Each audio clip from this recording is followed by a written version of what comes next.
কাঁচা রক্ত খাচ্ছে, অনেক সময় মদ খাচ্ছে, বিভিন্ন ওষুধপত্রগুলো খেতে দেখা যায় অনেক সময় একটা কুলি করে। এই জাঙ্ক বেডের দিকেও কিন্তু চূড়া মারতে দেখা যায় বা জাঙ্ক বেডের গায়ের উপরে এই পানিগুলো বা এই তরল পদার্থগুলো অনেক সময় ঢালতে দেখা যায়। এভাবে মূলত এই জাঙ্ক বেডকে খাওয়ানো হয় নৃত্য পরিবেশনের শুরুতে। নৃত্য শেষে আবার পুরো গ্রামবাসীদের সামনে বিষয়টা খোলাসা করার জন্য পুরো জাঙ্ক বেডটাকে এলাকাবাসীদের সামনে আস্তে আস্তে আস্তে আস্তে আস্তে আস্তে আস্তে আস্তে ঘুরতে শুরু করে। এই জিনিসটার ভিতরে আসলে কি থাকে, তো এই যে দেখতে পাচ্ছেন পুরো সমাবেশের মাঝখানে এই মাঠের মধ্যে জাঙ্ক বেডে দাঁড়িয়ে আছে, এটা কিন্তু এখনো জীবিত, এখনো এখানের মধ্যে আত্মা আছে বা প্রাণ আছে বা ভিতরে এখনো পর্যন্ত কিছু একটা আছে।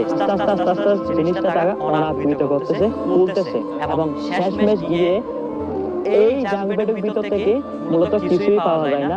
অনেক সময় দেখা যায় এখান থেকে ছোট পুতুল বের হয়ে আসে, যে পুতুলটা কিনা অনেক সময় জীবিত থাকে, অনেক সময় গুইসাপ বের হতে দেখা যায়, অনেক সময় কুবেরের বাচ্চা বের হতে দেখা যায়, বা অনেক সময়